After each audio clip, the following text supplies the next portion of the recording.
Council meeting to order December 10th, 2019. Notice has been duly posted. Roll call. Mayor Joe Chilson. Present. Tom Smith. Present. Dan Stevens. Present. Jim Olson. Here. Kim Smith. Diane Wolf. Here. Okay, please stand for the Pledge of Allegiance. I pledge allegiance to the flag of the United States of America and to the republic for which it stands, one nation, under God, indivisible, with liberty and justice for all.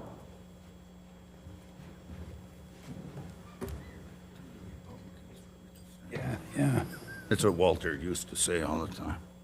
Yeah. Okay.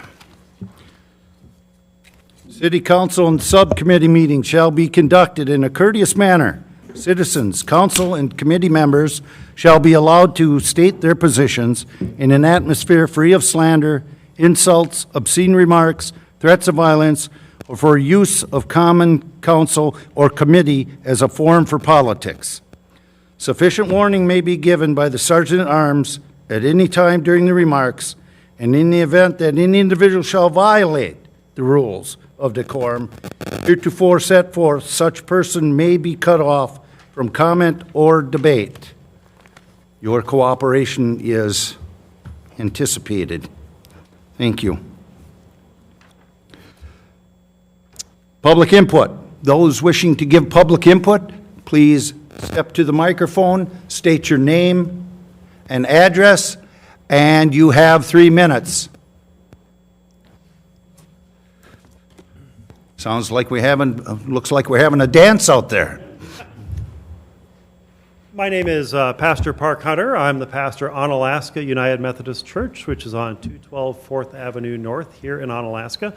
And I brought with me some of our choir, and I'm going to encourage them to gather over there. I'll begin by saying happy holidays, because there are 14 major religious festivals celebrated by various religions during the month of December. But for Christians, of course, we are working our way up toward Christmas. And I'm going to offer a short prayer, and then we're going to carol for you, and we'll get it done in 3 minutes. So. Okay, for the body here, we will not adhere to the 3 minutes for this, please. Oh, good. We can pick another carol. So my prayer is simply that of peace on earth and goodwill to all people. And we're going to, after we sing, we're going to slip out. We're playing hooky from choir practice, but this Sunday is our big cantata. We've got about 80-person choir and orchestra, and we'll be performing at 8:30 and 11 o'clock, and anybody is welcome. So we'll sing for you and wish you a Merry Christmas.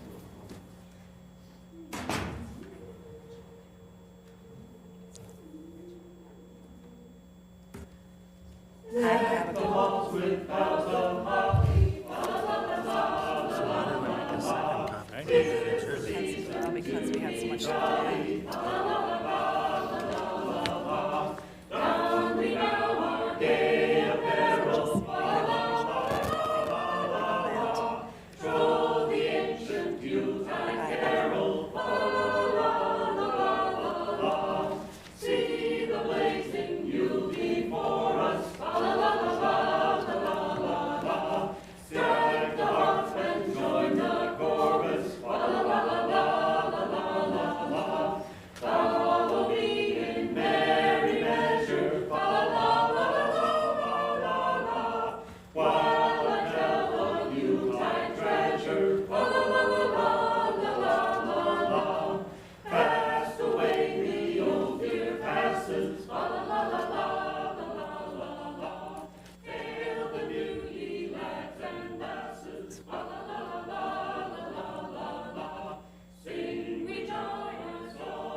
Thank you so much. Okay, anyone else wishing to give public input? That's going to be a tough act to follow. It is. Good evening. My name is Jenny Akins. My husband and I live in the Greens Coulee area of Onalaska. We are relatively new residents to the city. We moved here 3 years ago from Southern California, just to be closer to family. I grew up in Winona, and I am with Edward Jones Investments, so I help people with investing, and I opened the office next to Caribou Coffee this fall. So I would appreciate your consideration to be on the Planning Commission for the city. Thank you so much. Thank you. Please, yes. I do not sing. Okay. I'm here to speak about our proposal to have a no parking zone in Putter Court on the north side. So, Could I have you state your name and address? oh, sure. My name is Susan Shaneberger, and I'm at 1809 Putter Court. Thank you. And I have copies of my original petition that I submitted to Jared, and for those of you who haven't seen it, and signatures of 5 other households. I can take a copy. Yes. Okay, thank you. So, I'm going to read this because I'm not good at ad-libbing things. We have a safety concern. My husband and I have lived in Putter Court since 1980, and we and our neighbors have never had trouble getting in or out of Putter Court until recently. Then 2 years ago, a home was built on the vacant lot at the southeast entrance to Putter Court. With the subsequent parking on both sides of this narrow, substandard width road, we now experience entrance problems to Putter Court. The narrow 2-lane access road is now, at times, reduced to a very narrow 1-lane road at best. This results in numerous bottlenecks and occasional mini traffic jams, requiring one or the other driver to back up. For example, on several occasions, the snowplow was forced to back out and return later to clear the road. If the snowplow can't access Putter Court, neither can fire trucks or first responders or other large emergency vehicles. This has created a safety issue. This is especially concerning to us as my husband has cardiac problems which required emergency vehicles to respond on several occasions. As residents of the city of Onalaska, emergency vehicles should have unhindered year-round access to Putter Court, as well as any other vehicles. This proposal supports that expectation. There are 7 homes that border Putter Court. The owners of 5 of these homes have signed and support this proposal, which is the attachment that I have entered for you. The remaining 2 homes border Green Coulee Road, and therefore already have emergency vehicle access from Green Coulee Road. The remaining 5 homes rely solely on Putter Court for those services and need clear access for that purpose. We hope you realize the deep concern we have for this safety situation and vote in favor of a no parking zone on the north side of this very narrow segment of Putter Court to be quickly established. Thank you for your attention to this safety concern of ours. Thank you. Do you have any questions at all? Thank you. Anyone else wishing to give public input? Second call, anyone wishing to give public input? Third and final call, anyone wishing to give public input? That portion is now closed. Public hearing to consider adoption of a resolution requesting waiver from state mandate regarding Housing Affordability Report 2020 deadline.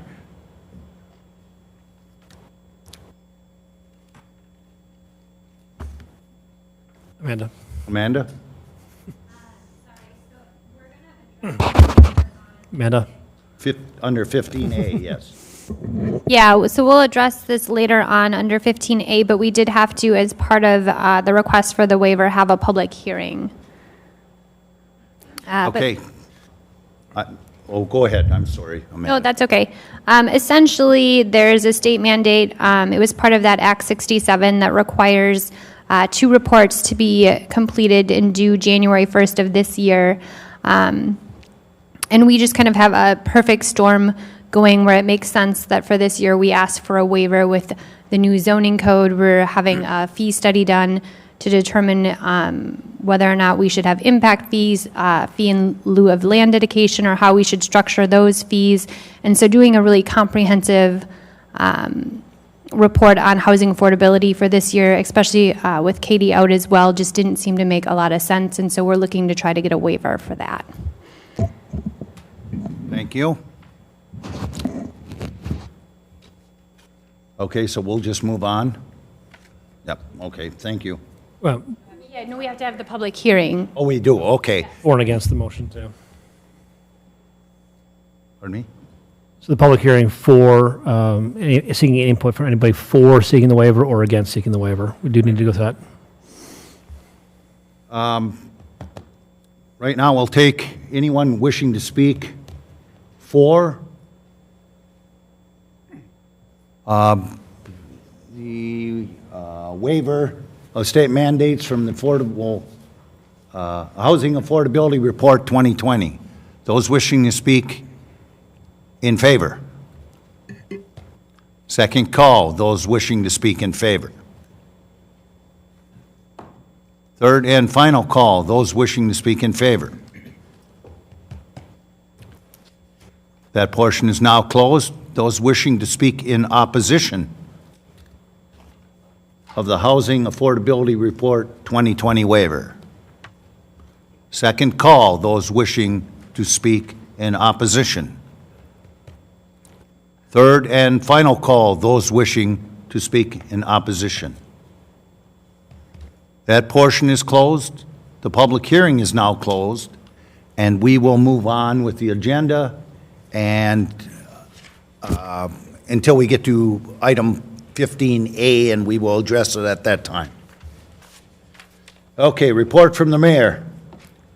Recognition of 2 awards, one by local area business, 7 Rivers Recycling. Would you like to come up and speak, Brian? Sure. Thank you. Thank you, Mayor. You know, as I'm back there looking at you, you've got this halo around you, and I realize it's a Christmas garland. That's obviously a mistake. My name's Brian Tippett. I'm one of the owners of 7 Rivers Recycling located here in Onalaska. We're in the old Onalaska Brewery, which is owned by D&M Recycling. And this year we received 2 awards. One is from the Wisconsin DNR Excellence in Recycling for our mattress recycling. We're Wisconsin's only mattress recycler. We're located here in Onalaska, and we're supported by the community of Onalaska, La Crosse County, Houston County. And we get mattresses from Milwaukee, Mankato, and even north of the cities. We get mattresses from a pretty big location. We've been doing this for 5 years, and it continues to grow every year, double-digit growth. This past year, it looks like we grew over 50%, so that's really nice. We received a second award, and this one is from the Force for Positive Change, which is underneath the Wisconsin Alumni Research Foundation. Every year they hand out several awards for those that do social and environmental impact. They call it for social entrepreneurism, environmental entrepreneurism. And what's nice, with that award comes $10,000, and there's no strings attached. It's just $10,000. And we're really appreciative for that award. That money we're going to earmark to some of the materials that come out of mattresses there's not a use for. There's a shoddy pad layer, and if you've looked in the news, that's also called a mattress felt that's used down at Riverside Park. They're putting it where the disturbed soil is, where the utility work was. So when they do rotary lights, people are walking on that instead of the dirt. It's also used as a landscaping fabric. It's used as a mover's blanket. We give about 4 bundles of these every couple weeks to Restore, and they sell those. But we get more than we can sell, and so we're trying to develop a market for those. We're using $10,000 to try to take our ideas and make those into commerce. And it's not required as part of that award, But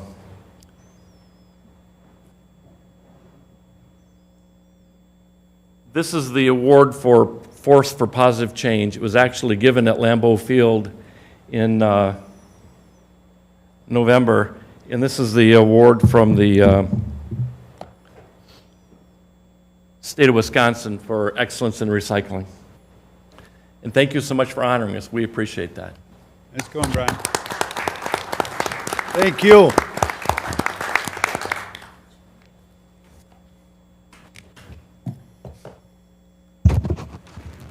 Okay, presentation by Peter Fletcher, Executive Director, La Crosse Area Planning Committee. Peter, you're on.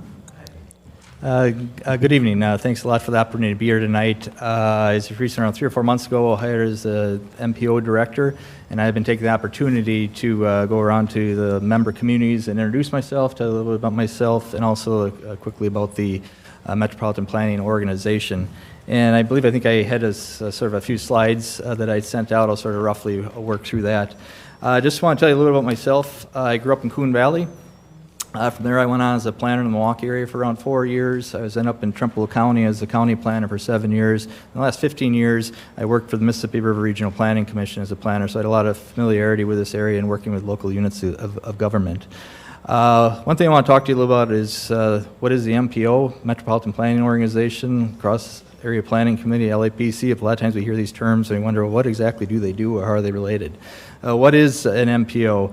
Essentially, a Metropolitan Planning Organization is a federal requirement that for every urbanized area that's over 50,000 people in population, requires it to be designated as have a designated Metropolitan Planning Organization.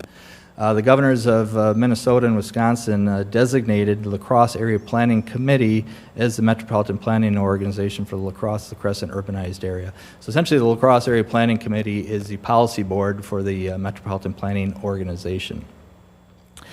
As far as where the MPO has a planning area, and on actually the third slide it demonstrates that the planning area is defined as the urbanized area plus a projected 20-year growth area.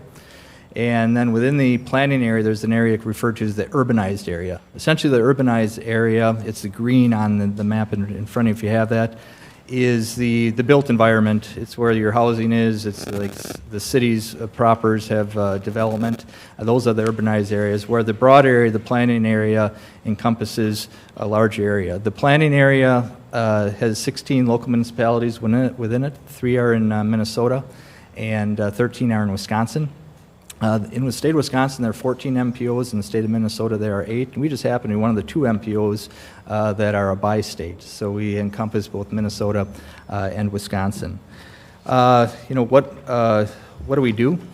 There are 3 federally required functions of the MPO. One is that we maintain a long-range multi-jurisdictional transportation plan, and that's updated every 5 years. It's Cooley Visions 2040. Is the name. Secondly, we annually prepare a work program, and what that does, it essentially lays out what we do, working with our member communities. It also demonstrates how we meet the federal requirements for the MPO itself, and that document is submitted to state and federal agencies and is reviewed and approved. Third thing that we are federally required to do is we maintain and update annually a transportation improvement program, a TIP, and maybe you've possibly heard of the TIP document before. The significance of the TIP is that in order for MPO communities to receive federal transportation dollars, their projects must be identified and prioritized within the TIP document, and we maintain that. An example of that is recently, a couple months ago, Onalaska was approved for 4 additional shared ride vans.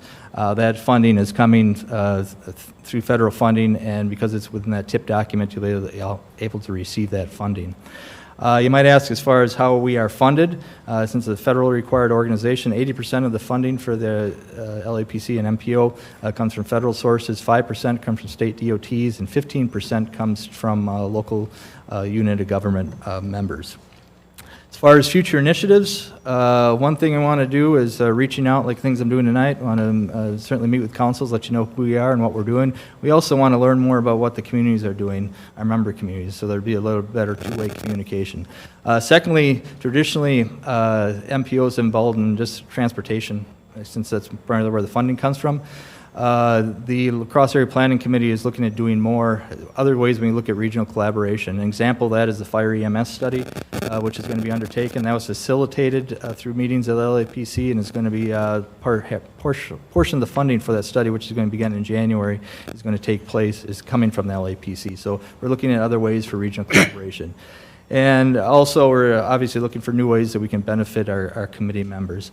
So, with that, I just want to take the opportunity tonight to introduce myself, and I look forward to working with staff in the future and yourselves in future projects. And I, again, appreciate the opportunity for a few minutes of your time this evening. Thank you, Peter. And I know Peter has been a fine addition to LAPC, so keep up the good work, Peter. Todd, you're up. Well, good evening. I want to thank Mayor Chilson for giving me the opportunity to come and address the Common Council. I'm Todd Antoni. I am the new superintendent here in the school district of Onalaska. Not brand new to the area. I was the principal at Irving Perch for 8 years. Prior to 1 year leave of absence down in La Crosse as the director of elementary education, and now back taking Dr. Finko's place as a superintendent. So just appreciate the opportunity to come and introduce myself. So see a lot of familiar faces though, so not new to everybody. It's interesting, when I took the job here in Onalaska, I stopped at one of my grandmother's before going to the job interview and found out that I actually have relatives that are from the Onalaska area. I grew up in Monticello, Minnesota, but both of my parents grew up in the area.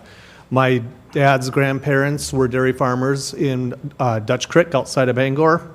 And my grandparents on my mother's side actually lived in Onalaska. And then my grandparents on my mom's side dairy farmed in Browns Valley outside of Mindoro. So growing up, very familiar with the area, visited often. I kind of like to joke and say that at 8 years old, I was sitting on a bar stool at Leo and Leona's. I knew Leo and Leona. So just a lot of connections. I didn't know a lot of our family history here in the area, though, until I did stop and talk to my grandmother on my way to interview for the principal job at Irving Perch. And she told me about how her mother-in-law lived in Onalaska and worked at Page's grocery store. And I think I figured out that Page's is Mary Cody's restaurant. Just connections like that. I asked my grandmother, well, where did you live in Onalaska? She said, well, we lived way out on the edge of town by the cemetery. So her mind was back in the 40s. And she showed me a picture of my mother when she was 2 years old riding a tricycle on the sidewalk outside of their house on 9th and Green Street. So I'm finding out that coming back to Onalaska is more of a homecoming than anything for me. I am so excited to be leading the school district and working with the city on several different collaborative projects. First and foremost, working with Chief Aschenbeck on the selection of a new SRO. Hugely important for the district and our community. Appreciate the commitment with that. I've worked with Jared at different times on different projects, and I see some strong possibilities for collaboration there. I think Jared and I might get to know each other also a little better as I move into the role of having to decide whether or not we're going to have school on inclement weather days, finding out what's going on with the roads, all of that. And Mayor Chilson and I have talked about other opportunities for possible collaboration. So very much looking forward to that. I want to mention Kevin Schubert also works with the city. He has been amazing in just communicating with the different building principals and the districts as city projects kind of infringe upon or may affect the daily operation at each of the schools. So I want to give him some recognition also. So again, thank you for the opportunity to come and address the body here today, and look forward to our work together moving forward. Thank you, Todd. Yes. I'd just like to make a comment. It's a pleasure meeting you. Yes. And I've got some people that have told me that you're doing a fantastic job in our school, and their expertise is, I like them a lot, so thank you for what you're doing. Thank you for the feedback. I appreciate Our future's that. our kids, so Absolutely. thank you for your good work. I would just like to say too, I mean, I've known Todd for years. I was on the school district board when Todd was there, and he's been a great asset to the school, and so just wish you well in your new. Thank you. Don't run for mayor. You seem like everybody loves you. I don't want you running for mayor. I'm very happy where I am right now. Yep, thank you, Tom. And thank you, Jim. Thank you, Todd. Thank you, Todd. Thanks, Todd. Look forward to working with you. Library statistics, okay. Here we go. Again, we've seen a huge growth in the number of people so far through November. Almost 160,000 people have used our library. That's a lot. And almost 8% of those have come from the city of La Crosse. Let me repeat that. Almost 8% of those have come from the city of La Crosse. And we don't charge them for that. We also have, year-to-date, taken in $1,275 in room rentals, and where are we here? Okay.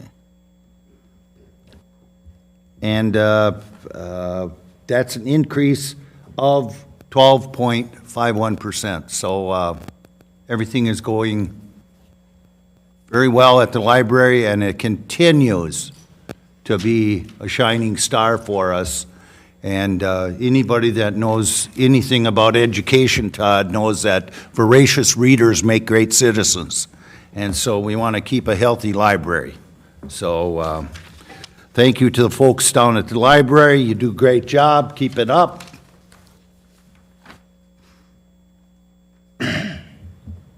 Okay, appointment of Jenny Akins, 867 Olympic Drive, Onalaska, Wisconsin, to the Plan Commission. Do I hear a motion? Motion to approve. I'll second that. Motion by Alder Wolf, seconded by Alder T. Smith, to approve the appointment of Jenny Akins to the Plan Commission. Discussion. Yes. Thank you, Your Honor. I'm familiar with Mrs. Akins and through various charitable activities in Onalaska. I know her to be a relatively detailed person and a very good person, and I think that our city is fortunate to have her serve on the commission. Thank you. Anyone else? Hearing none, all in favor signify by saying aye. Aye. Opposed, nay. Abstentions. So moved.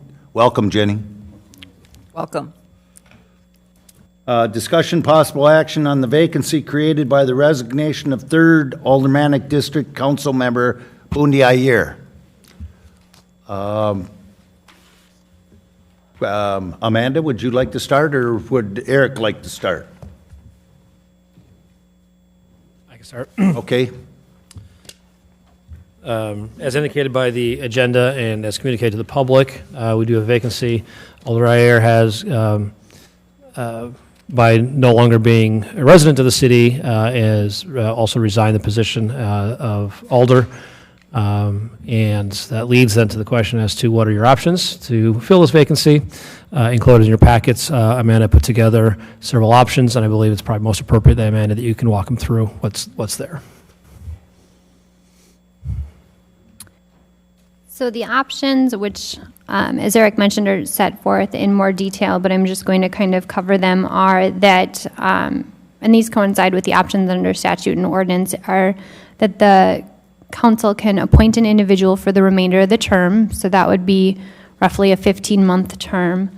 They can appoint an individual until the spring election and then hold an election in the spring. Could leave the position vacant and have a spring election.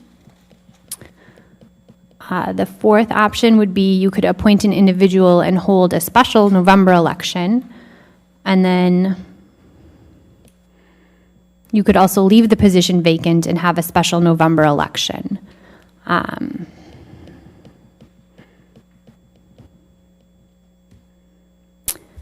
This is, as I kind of summarize, largely a policy decision, but I do think there's a few things worth noting. And so just to kind of highlight that, I do think that there's a cost to having a special November election, and at that point, you're looking at a pretty long vacancy, or you're having somebody fill a term for a decent amount of time. And so I guess I would caution you against perhaps having a special election, just both due to the cost and also with it being a presidential election year. I think you would be putting a lot on the plate of our already busy election workers in order to do that. And so kind of, I would say your three main options are appoint somebody for the remainder of the term, appoint an individual until the spring election, or just leave the position vacant and have the spring election. Mr. City Administrator. Thank you, Mr. Mayor. Amanda was put together, I think, a thorough memo there. Did offer some insights as to recommendations. Of course, there's always a fine line as attorney. Your role is to give sort of legal opinion as to what to do. I have a slightly different purpose, and that is to give policy recommendations to the council. As such, just to add some input to potentially having a spring election for the term.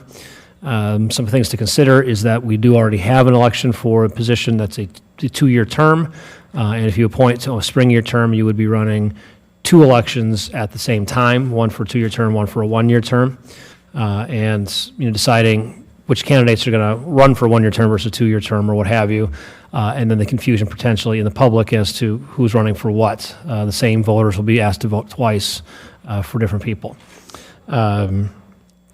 So it would be my advice not to necessarily have that spring election, just due to some of those considerations.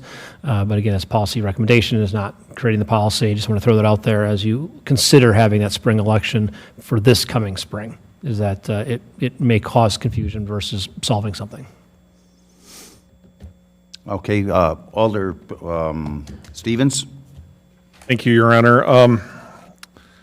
Having considered the multiple options, if we were to just go down the list, it strikes me that having a special election in November would not be optimal, as Amanda pointed out. I'd like to point out that if that person did have to run for their seat in November and win, then they would have to draw papers again in December, which strikes me as cruel and unusual punishment.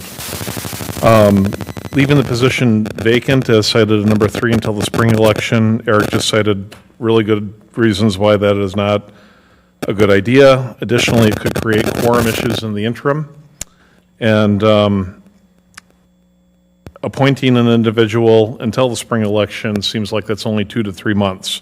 So based on that, it appears that option number 1, appoint an individual for the remainder of the term, is our best option, and I will therefore make a motion that we appoint an individual for the remainder of the term.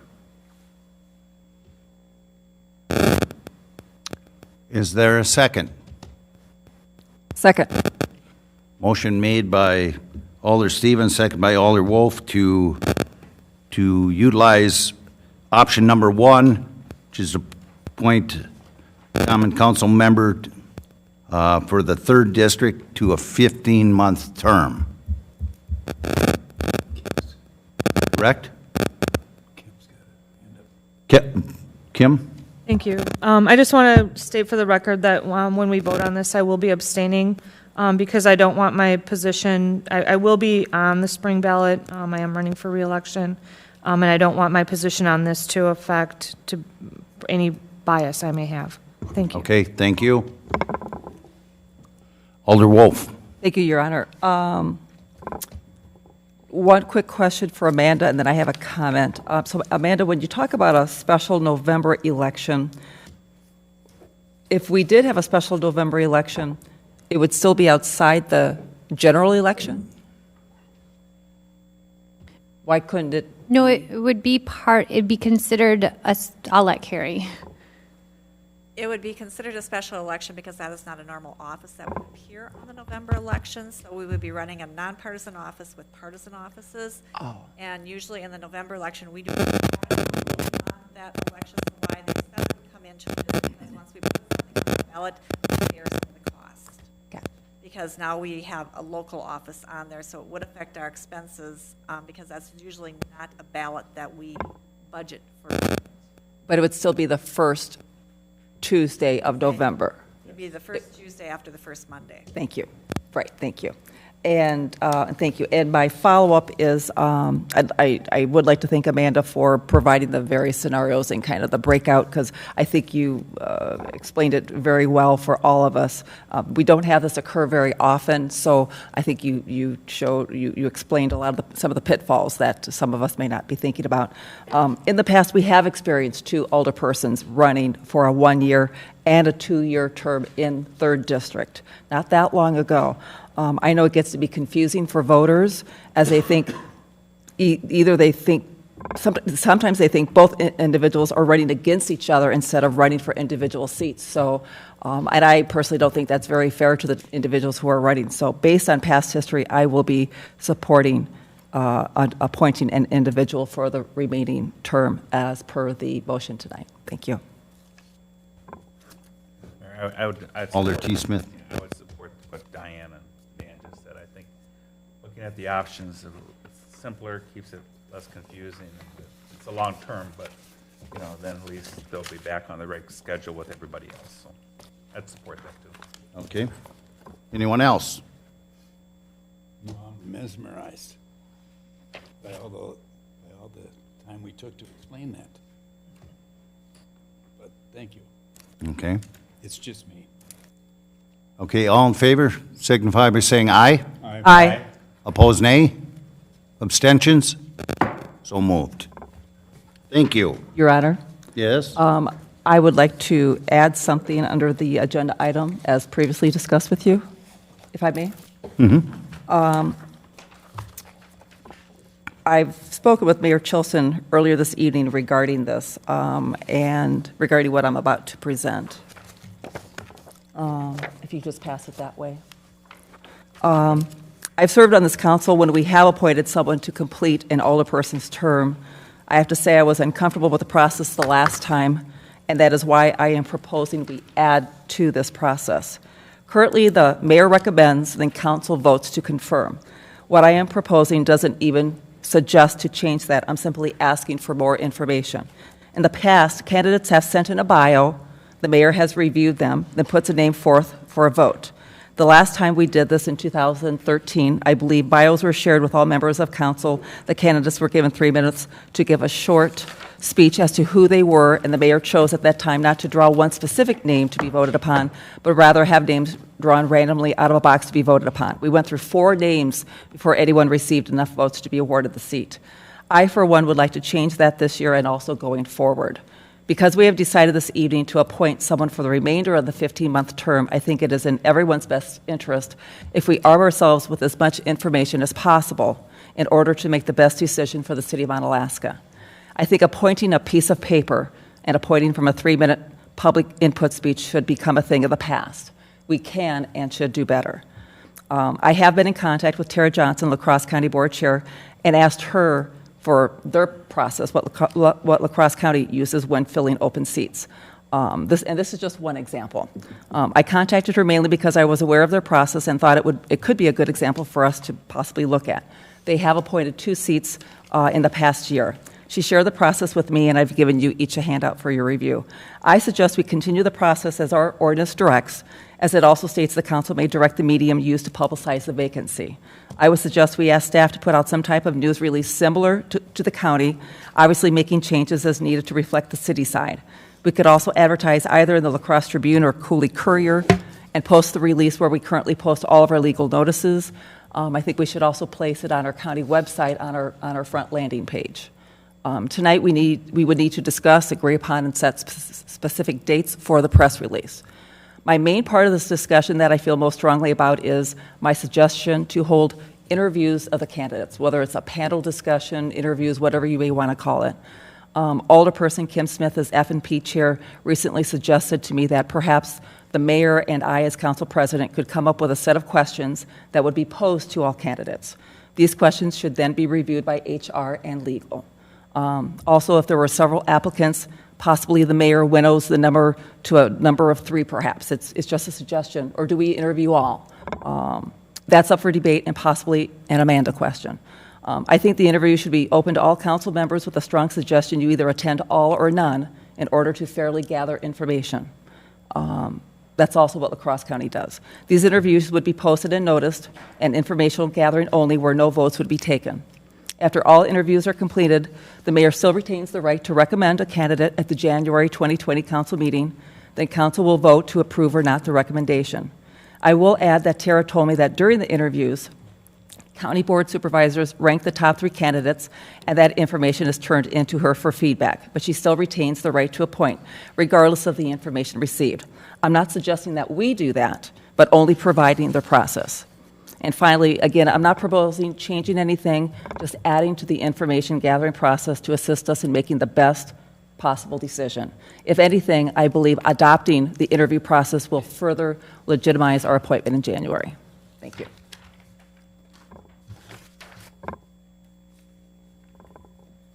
Comments? I just have one question for Alderperson Wolf. When you mentioned that there would be a set list of questions contrived by Mayor Kim Smith, this might be mine. And then if we were to parlay that into an interview, is there the ability to ask other questions outside of that set question? For example, one candidate may have some pretty straightforward answers, but somebody else presents some material that we want to explore more. So is there a reason that we legally would confine where everybody has the same question, or will we have the ability to do back and forth? There are reasons to not go outside the set questions, and I'll defer to Hope to kind of explain that further.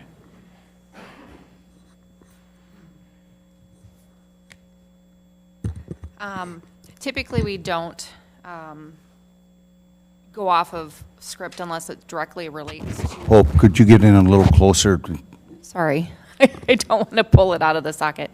And the reason for that is typically we want to steer away from potential discriminatory questions or questions that would be inappropriate or don't give other applicants an opportunity to speak. And give the same kind of information forward as well. So that's kind of why we gear the interview questions strictly to specific questions on trying to relate to that information. So I understand why we want to ask more follow-up questions, but at the same time, there's a danger in that. I guess I'm kind of torn then, because I'm generally in favor of trying to get as much information as possible. But having conducted interviews in my business, none of them, I mean, they start out with the same general set of questions, but how it evolves is different based on the uniqueness of the individual. And I get it if there's legal reasons, but it seems like we might be losing something in the process. That said, I think it's a better idea than not doing it. So that's my piece. And if I may, Your Honor, You may. and what I presented tonight, I mean, this is just a general idea. I'm not saying this is what's written in stone. I'm just putting it out there for us to have a discussion about, agree on something, because I think we just need to have a better process than what we do right now. And I think if we can, the more information we have, the better decision that we'll be able to make for everyone. So. Alder Smith. I like your concept of having some. Go ahead. I'm sorry. Which one? Which one? Well, I'm sorry, I didn't designate. Tom, go ahead. It doesn't help that they're Go on ahead, the same Tom. side. Go ahead. E. Smith, go ahead. No, you go first. I mean, I like the idea of it, but this is an elected position, all right? So even though we're appointing it, it's still an elected position if it wasn't a regular kind of thing. So don't we have to be making sure that, I mean, if you were running for office, you would have a debate or you would talk about what you would be standing for or representing for the city. So wouldn't we gear those kind of questions to that kind of stuff in the questions we ask, no matter who it is? I mean, it would be real more geared to you, and if it's an elected position, you'd be consistent if you were running against somebody, knowing it is appointed. But I think we can't lose sight of that either. So that's my thought. Alder K. Smith. Thank you, Your Honor. And yes, I think that what Diane is suggesting is definitely an improvement over the best possible way, I guess, to go forward in an unfortunate situation. We really enjoyed serving with Bundi, and we were sorry to see her go. But I just want to keep in mind that whatever we decide to do, we need to follow this time frame. So we need to do the press release. We need to collect resumes for 21 days following the December meeting. And then after the 21 days, then things need to move right along doing whatever it is the council and mayor decide to do, so that at the regular January meeting, the mayor shall recommend an individual to fill this vacancy and the common council can vote on it. So those are, I mean, that's my concern, is like, I definitely think we should do this, but we need to concisely decide what we're going to do and have it take place in this time frame. Okay, council. Yeah, just to follow up with what Kim said, whatever the process that you decide here tonight is going to be, we're going to have to post that decision, have this be announced as a vacancy by the mayor, and have him kind of just summarize the process, whatever you choose, and then it will include the 21-day time frame. So New Year's Eve would be the deadline, and I believe it would be noon because the city is only open until noon that day, would be the deadline for letters of interest, resumes. And then you would be looking at basically the first 2 weeks of January to have your interview process, if you choose to go the interview route, and have that kind of organized. So. Alder Stevens. Your Honor, as you are the authority that gets to appoint, do you think that the interview process that we're proposing here will work with how you would operate? I mean, is this something that Yes, you think that we could do together? That's a good process. Okay. Alder K. Smith. Can I go ahead and just in the interest of moving things along, can I go ahead and suggest then that our council president and the mayor work together to decide the exact structure and questions and who will be invited or not? And that, that we agree to do this, but have you two work out the details and invite us as you decide, I guess, in the interim? Does that work legally? I know we have issues with quorums and. I think we should finalize the process tonight, and so the mayor can announce the process to the public, and then we'll put out a press release based on what's decided here tonight. Alder Wolf. Thank you, sir. So, for example, in this news release that La Crosse County put out, for the table at the bottom where it says application deadline, I would assume that we would fill in the date then December 31st, 2019, no later than 12 o'clock noon. And then the interviews with qualified applicants, it's best that we will figure that out soon.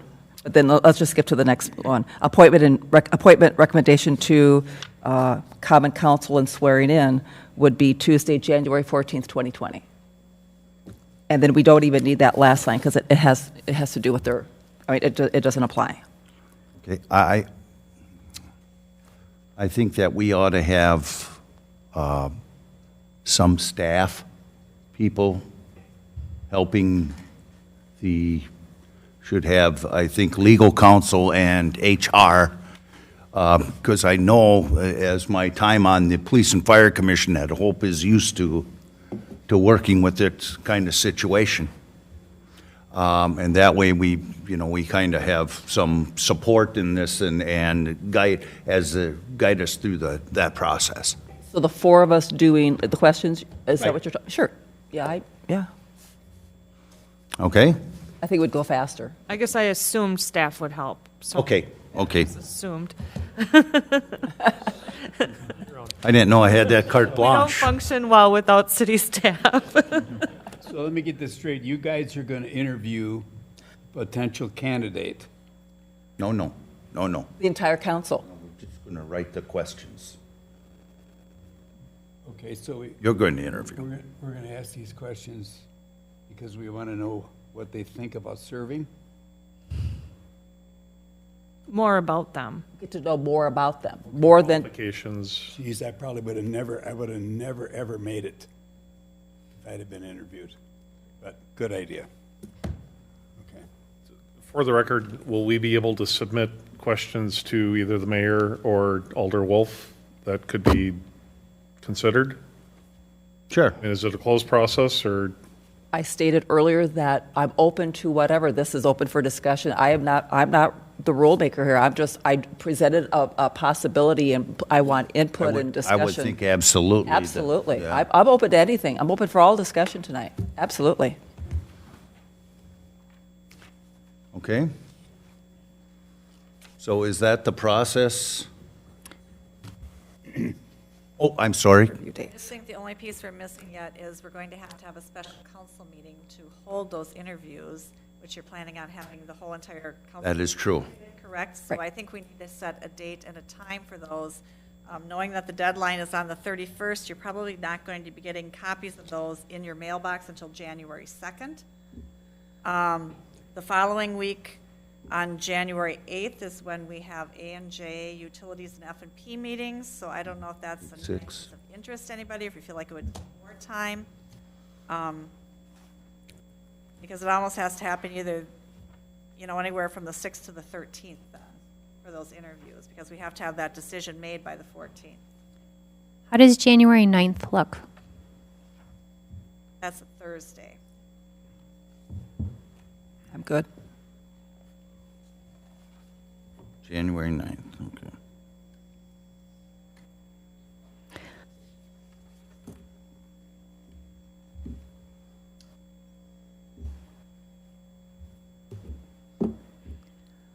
Okay, so do we have this is going to happen, do we have some way of working that out right now? The timeline? Well, that's the only piece that we're missing right now, so. Okay. If it was on January 9th, what time would work for people? If you did it at 5:30, would that work? What day of the week is that? Thursday, January 9th. Day of the week.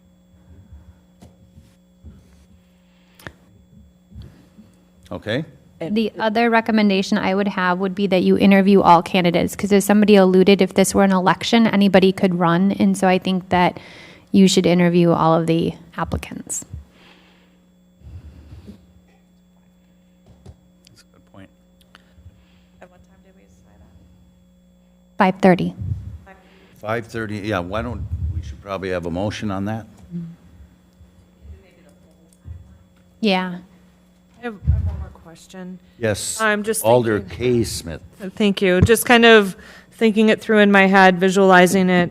If we are going to have it as a special, my first idea was, it was not the whole council, but so if it's a special council meeting and we're all here and we're interviewing these people, are they going, and it's going to be an open meeting, but then the candidates just come in one by one? Because we have to ask them the same questions. So either we need to give them how do they, Hope, what is a good way of doing that, or Carrie? Basically, you would call the meeting to order in open session, but then we'll Go into closed. go into closed session. The interviews will be taking place in closed session normally, like we do with police and fire. We do interviews in closed session, so I don't know if you agree with that or not. I don't think so. No, it would be done in open session.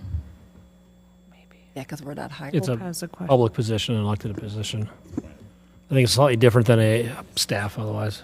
So basically, they could be watching in another room, so they might as well be sitting in the room, I guess, because there's no way to keep them from watching if it's going to be an open session. So then we should release the questions so that all candidates have equal time to prepare. And we want this to be, it's unfortunate that we feel the best solution is to appoint somebody.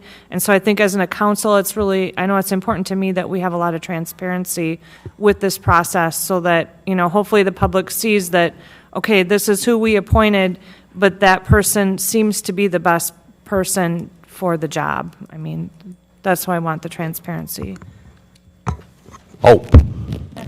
I would suggest, because this isn't kind of a normal process with employees where typically we would go into closed session, to have a panel similar to where all the candidates sit kind of at the same table, similar to when you guys have debates and you just ask the question and then they all get an opportunity to answer that question as a suggestion.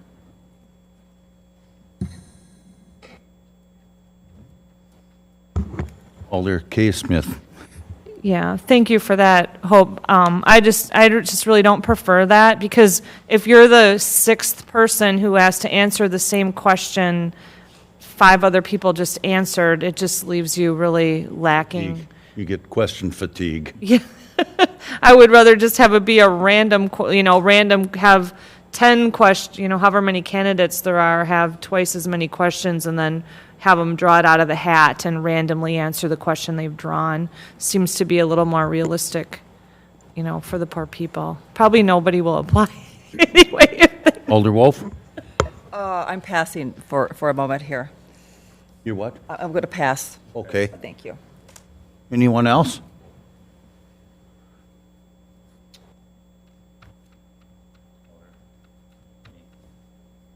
I kind of like what Hope was saying, but kind of a little modified version where Kim was saying, is that if we were running for this office, which we had in the past, where there's a debate with no matter how many there are, all at a panel together, random questions being asked, not the same one. We would have a set of questions, but give people the opportunity to do that. It just seems like it'd be more fair, like an elected position would be, is that they would have to ask questions and then just answer based on that. So I kind of like that concept, but then, Kim, I know what you're saying is if it's the same question by the time, if there's 6 people, but this way, if you do it randomly and have a set of questions and just, they don't know what they're going to be, and just see how they do it. Yeah, like bachelor number 6. Yeah. Just a thought. I don't know. There's no right answer. So, Mr. City Administrator. I'm hearing kind of the statement about random questions. I just wanted to clarify, if you're asking a question, you need to ask the same question to each candidate. So so either you're asking them independently, say there's 5 questions, you ask what candidate 1, all 5 questions, or you're asking the 3 candidates the same question and then rotate through. But you need to be very careful that you're asking, because there is compensation for the position, it is a appointed position, so while it's an elected office, there's still hiring laws and employment laws we have to follow. So make sure that you're asking the same question to each candidate for the position regardless. I want to verify that, Amanda, and hope that that's correct, right? That you can't randomly ask one question for one person and then not ask the same question to other candidates. But I mean, just in employment, in terms of interviewing questions, you don't want to make sure that you're asking the same question to each person. Okay. So where does that leave us? I think we need a motion that just summarizes the entire process. And I don't know if we have to get into quite the nitty-gritty of how we're going to run the interviews, but let's set the date for the interviews, the timeline for everything, and go from there. Okay, so we have a date of Thursday, January 9th at 5:30. Alder Wolf. Thank you, Your Honor. I will move that we set a special common council meeting for Thursday, January 9th at 5:30 p.m. to hold interviews for the 3rd District aldermanic seat interviews. Mayor Chilson and I, with assistance of staff and if other alderpersons wish to give additional questions, we will go ahead and put together questions. The actual order of how we will be presenting those questions will be determined by that evening. Is there something else? And the news release, staff will go ahead and prepare the news release, as we have previously mentioned tonight, where the application deadline will be 21 days after this evening, which is December 31st at 12 o'clock noon. And the swearing in will take place, well, the appointment recommendation, and hopefully the swearing in will take place Tuesday, January 14th, 2020. And also that staff go ahead and post this opening, or this news release, this press release, on our city website, on the landing page, wherever else is appropriate, that staff typically does that.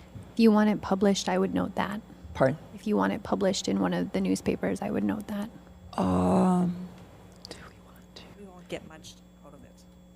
I can't even get a publication in until. Okay, I'll remove that part of publishing in the newspaper, but it needs to be posted where we post all of our legal notices, and including our landing page on our website. Carrie? And then just the only other specification I would like is, you're saying the applicant deadline is the 31st. What would you like to see for the application? Do you want a resume? Do you want a letter of interest? I think we need more specification on what you're wanting to see. And I think a letter of application, or a letter of interest and a resume. Yes. Thank you. Okay, so we have a date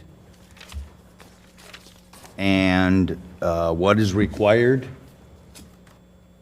So we have Thursday, January 9th. We have a deadline date for submission of materials as December 31st, 2019 at noon.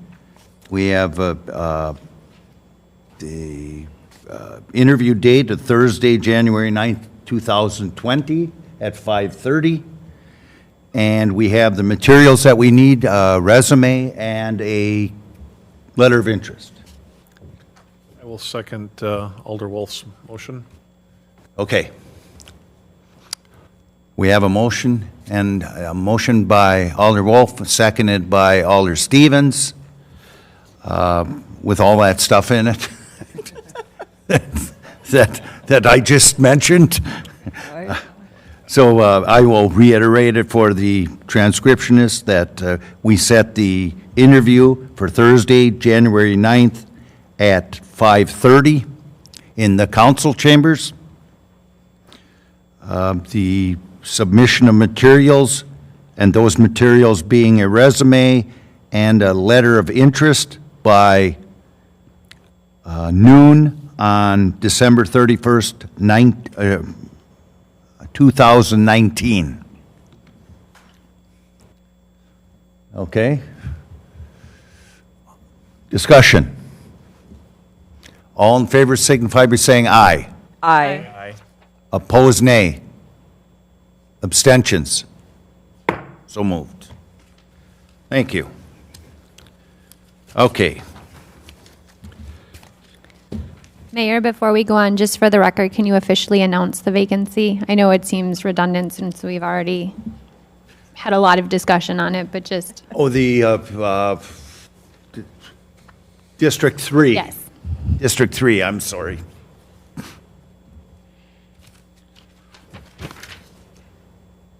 Okay, we're good then? Or do you want me to redo that whole thing? Well, I think just, yeah, say. Okay. That you have. The fact that she resigned. Yes, that. Okay. The fact that she resigned. Okay. We have a resignation in District 3, Bundi Ayer, because she is moving to another city. And that has caused the vacancy that we will take up on Thursday, January 9th at 5:30 in the council chambers. A resume and letter of interest is due by noon in the clerk's office of City Hall. by December 31st, 2019. Okay. Should we vote again? Nope, okay, good. Okay, we got everything. Okay. You're gonna wear me out. I didn't know this was gonna be a, We just started. Not even to the consent agenda yet. yeah, we haven't gotten to the consent agenda yet. Recommendations for approval and/or possible action from the following committees, commissions, and boards. All items listed under the consent agenda are considered routine and will be enacted by one motion.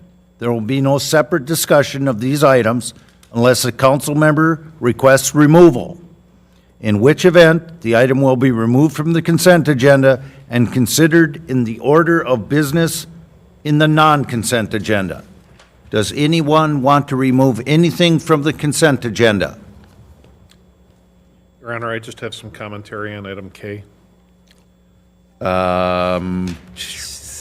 Okay, go ahead. Well, hold it. Yes, we need to remove it, so Yes. you want to remove it from, Unless we want to suspend, unless. no, we have to remove it, so. So we'll remove item K. Item K, and that will now become, let's see, that's under Board of Public Works. That will now become C, 14C. Okay? Anyone else? Okay, I need a motion to pass the consent agenda. Motion to approve? Second. Motion by K. Smith, seconded, or Alder K. Smith, seconded by Alder Olson, to approve the consent agenda. All in favor signify by saying aye.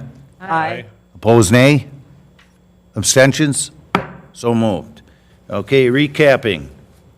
Item K was taken off the consent agenda and now has become item 14C. Okay, the non-consent agenda. Finance Committee.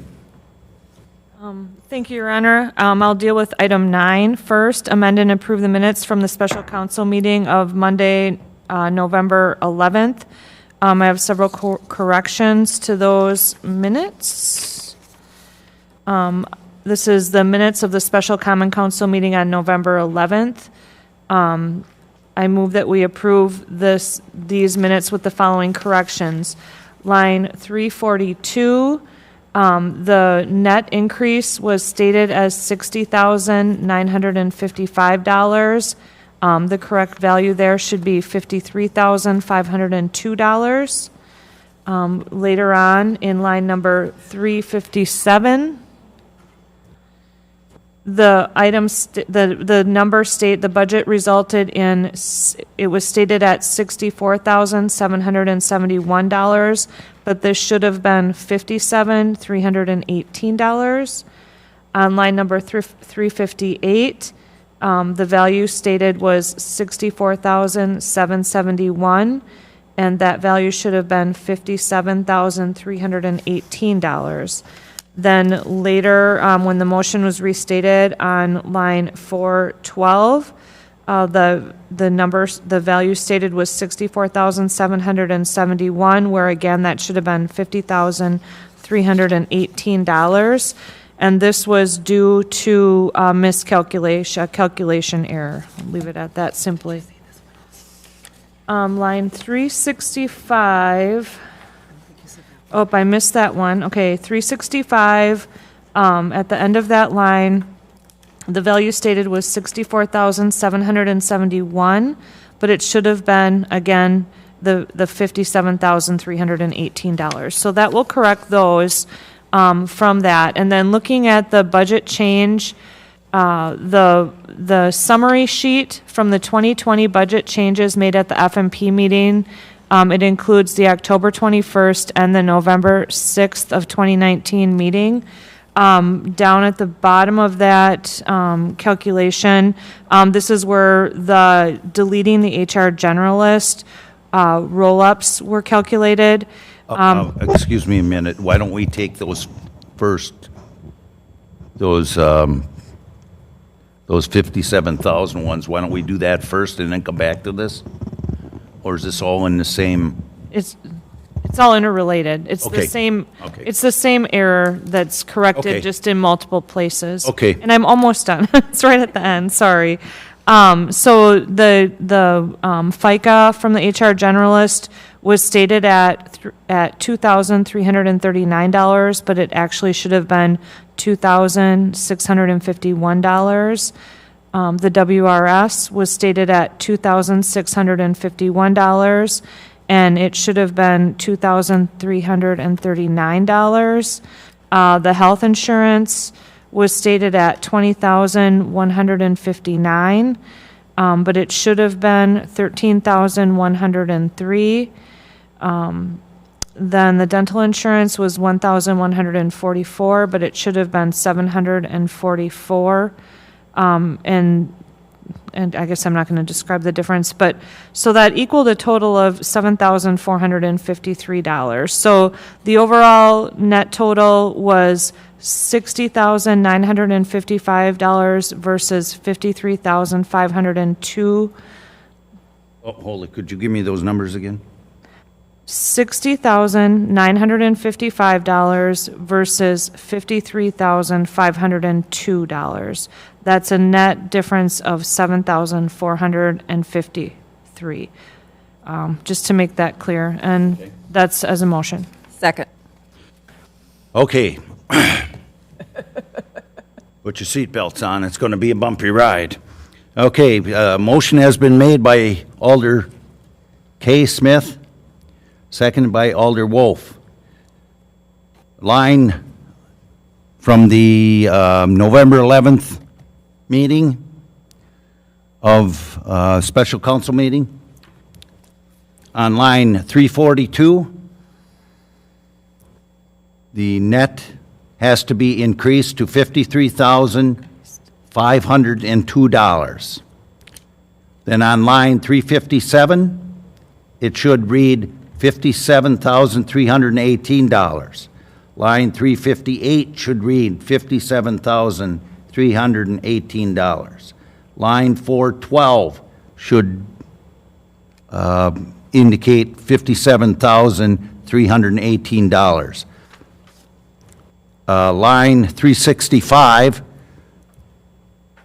should be $57,318. Then the generalist position, the HR generalist, the FICA should read $2,651. The WRS should read $2,339. Health insurance should read $13,103. Dental should read $744 for a total of $7,453, which takes that from $60,955 to $53,502. Okay. All in favor signify by saying aye. Aye. Opposed, nay. Abstentions. So moved. Thank you. Your Honor. Finance Committee. I'm not sure that there was a second on that motion. Did you have one, There Carrie? was Alder Wolf. Oh, okay. My apologies. Could we also approve the minutes from the special November 19th special Common Council meeting as well?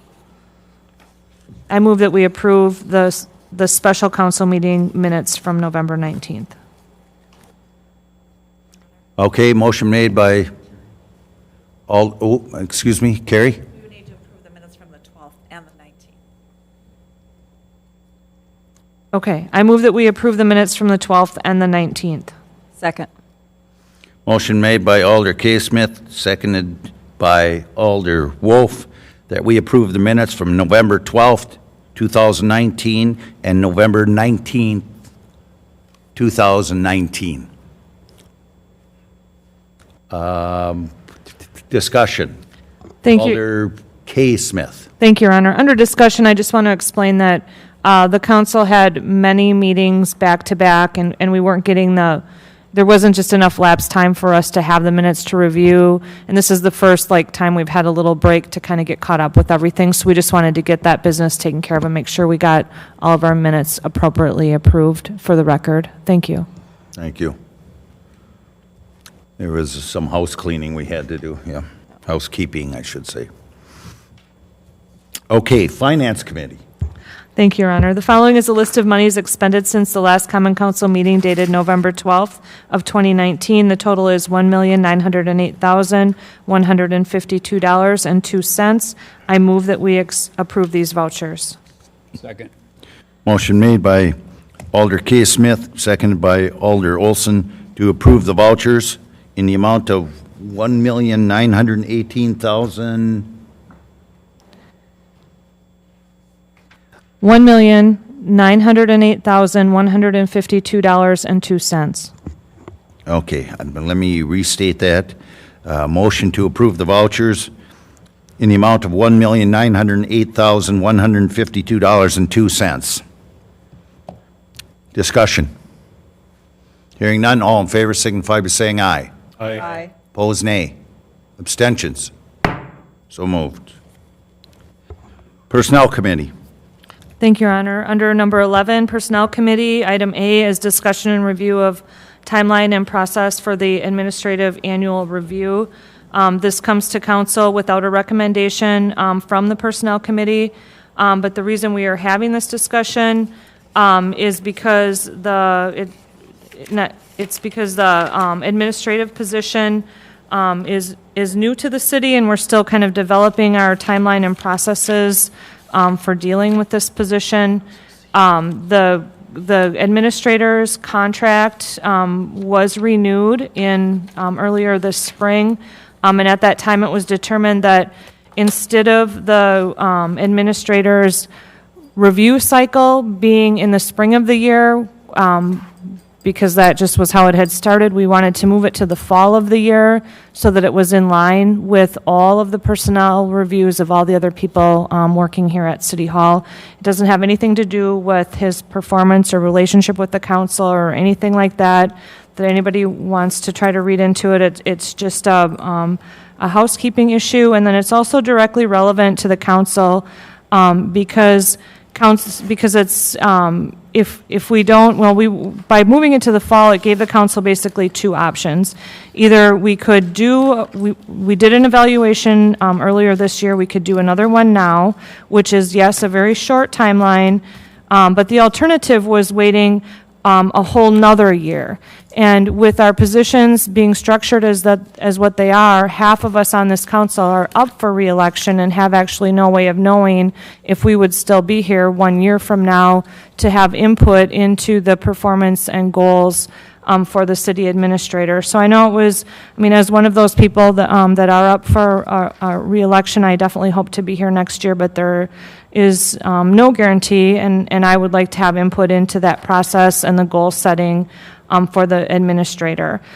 So that's why, as chair of FMP, I pushed to have this timeline changed so that I could have input into how this was going to be handled and what the goals for the administrator were going to be.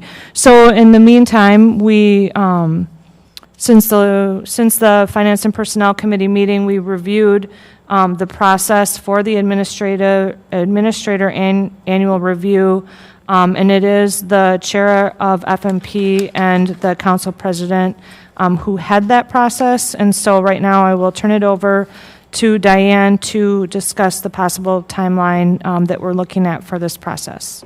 Diane. Okay, so thank you, Kim. So I've been in contact with HR with Hope.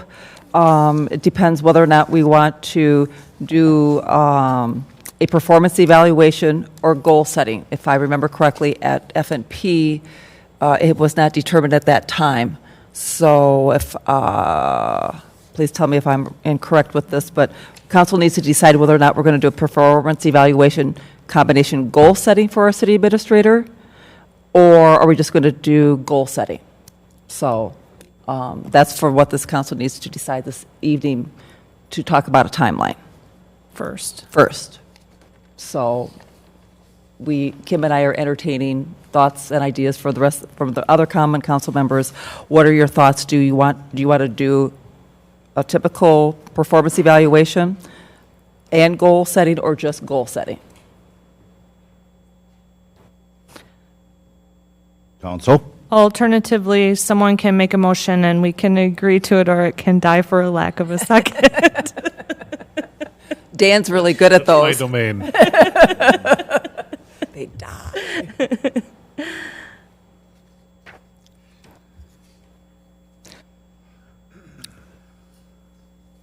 Alder Stevens? Is there, I guess this is more for council or Hope, is there any reason why the council would, and clearly we should be involved in policy, so setting the goals, but in the performance evaluation, Hope, perhaps you could explain how much of that is appropriate for council to decide versus, I don't want to say staff or the mayor or other entities? Ultimately, it is the council's decision because. Please lean into the microphone. I'm trying. As this position is appointed by the council directly, and so that there is no staff truly involvement in making that determination. So it essentially is the council's decision on whether or not they want to either pursue doing an evaluation or simply doing a goal setting. Thank you. Based on that, I'll make a motion that council set goals and evaluate the city administrator at the, do we have a date for this? We'll talk about Okay. that. Period. Okay, there's a motion by Alder Stevens that council set goals and do an evaluation of the city administrator. I'll second that. There's a second by Alder K. Smith. Discussion. Alder Wolf. Thank you, Your Honor. So reviewing the process with Hope, and thank you so much, Hope, for the time that you spent with Maybe me. we should vote on that first. Oh, we're under discussion. Yes, we're under discussion. Well, I thought that I could just briefly review so people would know what it involved before they vote on this. So they would understand what the process would be if that's what we decided to do, timeline. You have to vote on it Or- before you or read Just it. voting on if we're going to do A review. the review and the goals, or just the goals. Oh, That okay. was the motion Okay. that he just made. Okay. I don't, and is this a discussion time? This is a discussion. Okay. Alder K. Smith. Yes, and I just want to offer a little explanation. These type of topics, you know, we have a lot of routine business that we conduct, but when we get to these type of topics where there's a lot of possible things that would be okay, it's very difficult for us as a council because we're obligated to not have a lot of discussion about these or any discussion about these things outside of the public meeting, and so it leaves us in a public meeting in kind of an socially awkward situation because we don't know what anybody wants to do, and we're just kind of trying to figure out what we want to do. So that's why it may seem awkward. I just want to kind of offer a little explanation that we really don't know Okay. what we're doing. Any other comments? Yes. Alder T. Smith. Just clarification, I thought when we discussed earlier that the administrator had a review already in May of this year. Yes. So historically, it would be annually, or I would assume it, so that it'd either be next May, but knowing that we want to kind of be consistent with the rest of them. So the decision still out on the table is, do we just do the goals now, and then at the end of next year, put everybody in line, and the review would be the end of 2020? Wasn't that the discussion we had at F&P? Right, but then it would be a year and a half since the administrator had any feedback on his performance. I mean, Why couldn't we just go we from could. May to May, like we had been, and just leave it different? Is there a It was reason why we changed have- in this, it was changed actually in the ordinance, Was it? Okay. I believe. Just Wasn't mean it the it would be ordinance annual, or not the? what it was. Ordinance. It was changed in the ordinance when we did the contract extension, I believe. Alder Stevens. My understanding was part of that had it so that the reviews were aligned at the same time as other reviews. So it was meant to streamline things for staff, not doing reviews at different times of the year. So then our option would be to either do it at the end of this year, be in sync, even though it's less than a year. Yeah. And then it'd be on the annual. But if we wait all the way till another year, then 50% of the council potentially didn't give any feedback. Which would be this year's council. Right. Yeah. That could happen no matter what, though. I mean, anytime. With election. Anyone else? Hearing none. All in favor of the motion signify by saying aye. Aye. Opposed, nay. Abstentions? So moved. Judiciary Committee. So then we need to still establish the timeline. Your Honor? So we've passed the motion saying that we were going to do both the review and the goal setting, and now we need to set a timeline for it. This is a discussion regarding the timeline and process. So the next step is to determine the timeline. Okay. Alder Wolf. Thank you, Your Honor. So in my discussion with Hope the last day or two, if council is agreeable to this, we are looking at, Hope would go ahead and distribute the leadership skills inventory that will be filled out anonymously as in the past by staff. That will go out later this week. She will ask staff to return it no later than December 30th. She will compile the results. She will be printing off recaps for council members. The findings will be presented at council in January 2020 in closed session. So what was that date again? Hope will go ahead and send out, she will distribute the leadership skills inventory to department heads and other staff members that she finds appropriate that should be receiving the leadership skills inventory within the next few days to be returned no later than December 30th. Just a point of clarification, would that go to all the council members as well then, or just to staff? I'll get to that. Okay, sorry. Sorry. If there's too many parts of this, you can blame Hope because this is what she told me. So there's just a few parts to this. So then they would be returned. She would ask that staff returns them no later than December 30th. She will compile the results. She will print off she'll capture everything. The council members will see a recap of all that. Findings will be presented at council in January 2020, council meeting in closed session. Employment reviews. Excuse me, when in 2020? In the January 2020, Okay. I'm sorry, the council. The council meeting, January 2020 council. I think it's the 14th.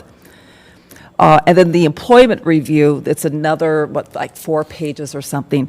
That is, per our ordinance, that is where the F&P chair and the council president goes ahead and meets with the other, that was the ordinance, meets with the other council members individually so as not to create a quorum, and asks them to complete that questionnaire or those employment reviews.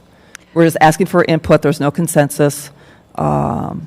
The ordinance just says, just to clarify, that you'll request input from the remaining council members for the review committee 1 month prior to the review being completed. So you would be needing to do that now to have a January 4th. I mean, you would need to collect the input from the rest of the council, or at least request the input now. By December 30th, will we meet that timeline? That's what originally Hope had told me by these reviews that Kim and I would have to collect would be by December 30th. So she could also go ahead and do the prep on that. Yeah, I think as long as you make the request for the input now, because it says specifically the council president shall request input from the remaining council members for the review committee 1 month prior to the review being completed.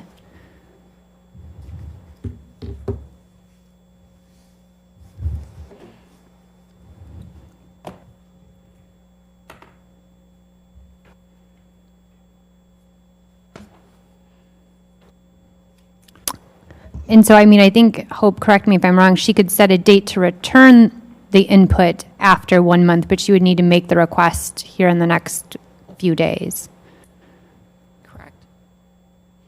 The request to council members, I'm leaving in 2 days. So, Does it need to be in writing? I mean, I don't think it needs to be anything overly formal. well, my understanding from what you had told me, shared with me, Hope, was that this 4-page document, that there's supporting documentation that explains what all these various grading system is, and that Kim and I sit down with each council member and review it. You could essentially, I think last year, because we've had some issues with the whole process and trying to understand how best to do it. And I think the process we did last year was the council president requested input from the other council members, if they had input, to get back to them on that, whether they did that on a phone conversation or met with them one-on-one, as long as they weren't getting direct consensus on trying to figure out a score, just giving input on overall performance. You're talking about that 4-page sheet, that 4-page? Yep. Just to get overall. Excuse me, but isn't that online? Can't they do it, fill it out online, even if they're in Timbuktu? The actual document? The document? It's a computer document, so, yeah. Right. Okay. You can fill it out no matter where you are. They could fill it out, submit it, and then if they had follow-up, they could set up a time to speak with Diane, either in person or over the phone. There's points on there to make notes. I know, I just did 2 of them today. How about, just to simplify things, as long as we're agreed that we're going to do the evaluation and the goal setting, that I will get together with Hope and I will confer with Diane, because we're supposed to do it together, and I will get something out to the council people as soon as possible about what the timeline and expectations are in a written form. And then we'll just go from there. Okay. And then Hope had shared with me that she would have the documentation prepared for Kim and I by January 3rd, no later than the 7th, and then on the agenda for the January 14th, 2020 council meeting. So, so that's kind of our timeline. We're looking at shooting for the January 14th, 2020 council meeting.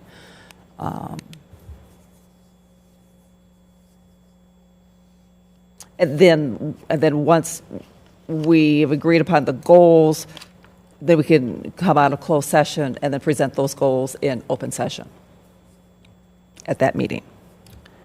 So rather than having a long motion, I move that Diane and I go ahead and create the outline for our expectations, timeline, and get the materials out to council members and department heads with the idea that we want this process wrapped up by the next council meeting.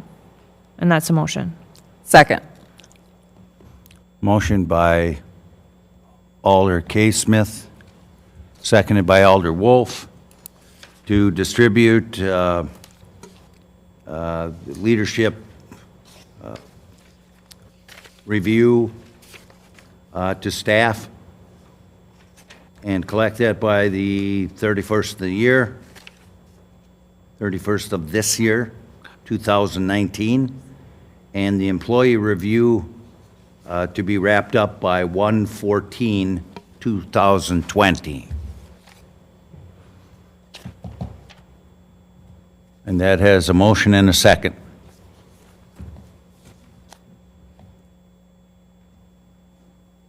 Discussion. There's nothing left to discuss, Your Honor. Well, there's always something to discuss. But, okay. Hearing none, all in favor signify by saying aye. Aye. Opposed, nay. Abstentions? So moved.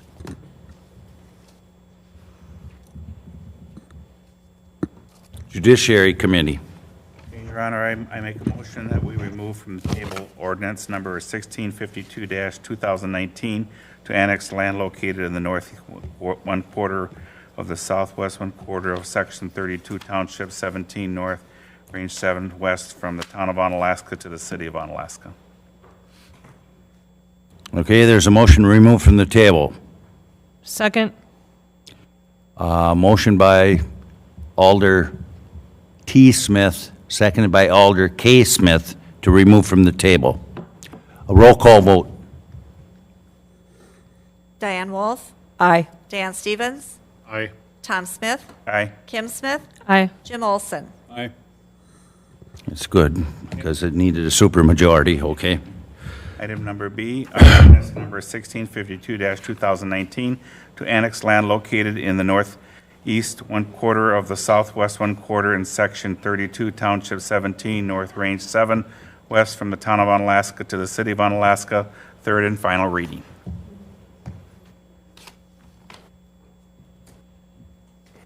Is that in motion? Is that in? That was a motion, yeah. That was a motion, yes. Second. Okay, there's a motion by Alder T. Smith, seconded by Alder Stevens, to approve ordinance number 1652-2019, giving it its third and final reading. Discussion. Hearing none, all in favor signify by saying aye. Aye. Opposed, nay. Abstentions? Oops, what? I was going to say thank you. I was going to say thank you, but thank you. Slow down with your thank yous. You're going too fast. Okay, Administrative Committee. Thank you, Your Honor. Item A, approval of special event permit for Two Brothers Power Sports Ugly Sweater Party on December 21st, 2019, from 10 a.m. to 4 p.m. at 905 Oak Avenue South, Onalaska. This agenda item was forwarded to the non-consent agenda due to the certificate of insurance not being received at A&J meeting last week. My city clerk tells me that it has since been received. So I will move that we approve the special event permit for Two Brothers Power Sports as per the printed agenda this evening. I'll second that. Motion by Alder Wolf, seconded by Alder T. Smith, to approve a special event permit for Two Brothers Power Sports Ugly Sweater Party on the 21st of December, 2019, from 10 a.m. to 4 p.m. at 905 Oak Avenue, South Onalaska. Discussion.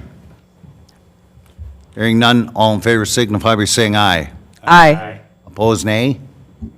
Abstentions. So moved. Board of Public Works. Thank you, Your Honor. Item A, consideration, possible recommendation, and possible action in regards to the 2020 capital improvements projects. It was the recommendation of the Board of Public Works, and I recommend that we approve the 2020 capital improvement projects as adopted by the Board of Public Works. Second. Motion made by Alder K. Smith, seconded by Alder Wolf, to approve the 2020 capital improvements projects budget. Discussion. Alder Wolf. Thank you, Your Honor. I do have a question for Jared. The printout that we received tonight, is it any different than what's in our packet? No, that should be the same exact one. Okay. Confirm it with Fred, though. Fred's the... Madam I Clerk. just want to note that the one that is on the amended agenda, one of the pages must have stuck together or something. The one that was in your original packet has 7 pages, so it's all entire 7 pages. Do you still have copies of that if you need it? Okay, so the ones that Fred handed out tonight was the ones that were on the original agenda. So that is the correct copy. Okay, thank you. I knew there was a reason why we got it. I just wanted to know why. Gotcha, thank you. Okay, all in favor signify by saying aye. Aye. Opposed, nay. Abstentions. So moved. Thank you, Your Honor. Item B is Resolution 42-2019 relating to the capital improvement projects for 2020. It was a recommendation of the Board of Public Works, and I move that we approve Resolution 42-2019. Second. Motion made by Alder K. Smith, seconded by Alder Wolf, to approve Resolution 42-2019 relating to the capital improvements project for 2020. Discussion. Hearing none, all in favor signify by saying aye. Aye. Opposed, nay. Abstentions? So moved. Thank you, Your Honor. Item C was formerly item K, approval of placing parking restrictions along the north side of Putter Court for 225 feet from Green Coulee Road. It was a recommendation of the Public Works Committee, and I move that we approve placing these parking restrictions. Motion made by Alder K. Smith, I second. seconded by Alder T. Smith. Discussion. Alder Stevens. Thank you, Your Honor. As I mentioned, I just really have some commentary on this item. Generally speaking, my default policy is that people should be able to park on the street in front of their houses whenever they want, because this is the land of the free, unless there's extenuating circumstances. But then I drove over to Putter Court to inspect the circumstances of that property, and I totally sympathize with the request. It seemed very narrow and perilous, and there's the driveway that is right at the bend, and I'm not sure if that's where you live or not. I myself live on a driveway with a good 45-degree angle. It is very difficult to see when you're backing out, and in my case, I've got a nice circle that I can back out to. In your case, it bends so that area that you would have would be greatly restricted. Now, when I went to examine that area, it was nice out. It was a fall day. I can only imagine how that would be in the winter, and it seems like it is a public safety issue, and I think that the request is very reasonable. And if the residents of Putter Court decided they wanted to rescind their request to have the non-parking, I would be inclined to put it there anyway. So I feel bad if you stayed this long and I held this up on the agenda, because this has turned out to be a very long meeting. However, I fully support the request for the non-parking. Okay, so you puttered over to Putter Court, is that what you're telling us? I putter everywhere I go. Okay, just asking. Okay. Anyone else? Hearing none, all in favor signify by saying aye. Aye. Opposed, nay? Abstentions? So moved. Report from the city attorney.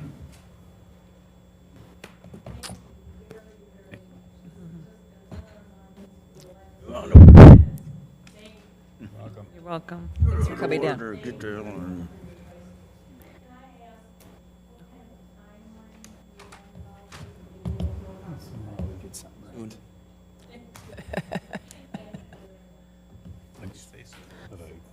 Is that- Be out there yet tonight. The ground is frozen, so yeah. Jared will be out digging a hole at about midnight tonight. And the mayor's holding the flashlight. And I'll be holding the flashlight, yeah. Okay, report from the city attorney.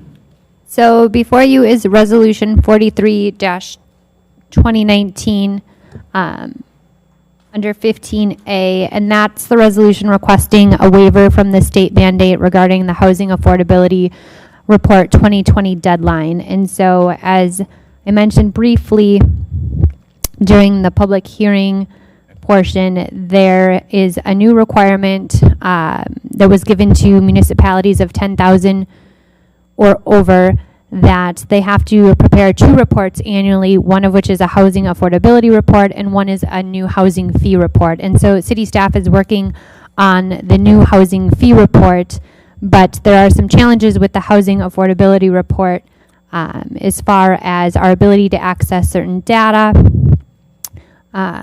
having slightly less staff than we normally would, as well as just with this being the first year, we also are in the process of doing a very comprehensive zoning ordinance update and are waiting for Cedar Corp to give their impact study analysis of impact fees and park fees for the city of Onalaska. And on a positive note, several of those actions are things that would be in line with what the Housing Affordability Report's goals are, to analyze and look at housing opportunities within the city of Onalaska, but this is a fairly burdensome report. And so we are looking to get a waiver for this, and while you can only request a 4-year waiver from a state mandate, we would plan to do the affordability report in the future prior to the 4-year deadline for the waiver. So again, attached is a resolution that I am looking for approval from on the council. I move that we approve Resolution 43-2019. Motion made by Alder K. Smith, seconded by Alder Stevens, to approve Resolution 43, 2019. Discussion. Hearing none. All in favor signify by saying aye. Aye. Opposed, nay. Abstentions. So moved. Report from the city clerk. Carrie, you're on. Thank you, Your Honor. Attached to your agenda, the last sheet of the attachment there is a listing of election inspectors for a 2-year term. The term would start on January of 2020 and December of 2021. So I'm asking for your approval of this listing so we can appoint these election inspectors for that 2-year term. I move that we accept the election inspectors for the 2021 term as presented. Second.